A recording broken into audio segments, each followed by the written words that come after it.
দর্শক, খুলনায় বিশেষ অভিযান পরিচালনা করছে যৌথ বাহিনী। এই অভিযানে গ্রেফতার করা হয়েছে কয়েকজনকে। সেখানকার খবর জানাতে সরাসরি যুক্ত হচ্ছেন সহকর্মী রকিবুল ইসলাম মতি। খুলনায় আইন শৃঙ্খলা রক্ষায় যৌথ বাহিনীর অপারেশন ডাবল হান্টার, বিস্তারিত জানাবেন।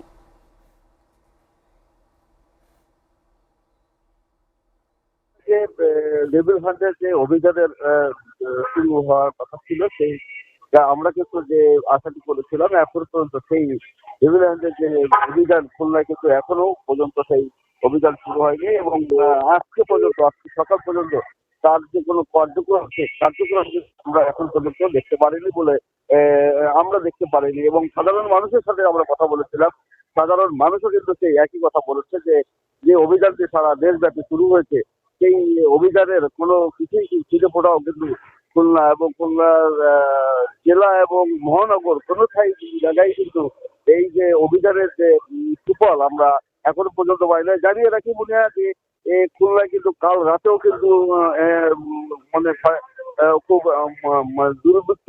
দুর্বৃত্তায়ন যেটা বলা যায় এরকম ঘটনা কিন্তু কাল রাতেও ঘটেছে। কালকে রাতেও কিন্তু একজনের মরদেহ ঝুলন্ত অবস্থায় পাওয়া গেছে এবং তার হাত পা কাটা অবস্থায় পাওয়া গেছে।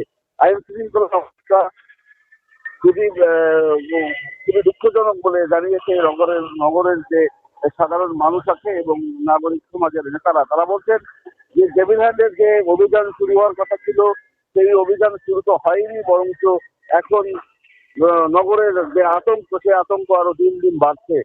নগরবাসী মনে করেছিল সরকারের এই মহতী উদ্যোগ হয়তো এই জনসাধারণের কাছে একটি বড় সুখবর বার্তা নিয়ে আসবে, কিন্তু সেই বার্তার কোনো সুখবরই এখন পর্যন্ত মহানগরী সহ জেলায় কোথাও পাওয়া যাচ্ছে না। দুনিয়া জানিয়ে রাখি আপনার মাধ্যমে, কালকে কিন্তু খুলনায় আইন শৃঙ্খলা বাহিনীর যে সাধারণ সভা হয়েছে, সেই সভায় কিন্তু রাজনৈতিক ব্যক্তিরা তাদের কিন্তু যে ক্ষোভ প্রকাশ করেছে। তারা বলেছে যে এই যে আইন শৃঙ্খলা বিনষ্ট হচ্ছে, এই আইন শৃঙ্খলা বিনষ্ট হওয়ার পিছনে তারা পুলিশকে দায়ী করেছে।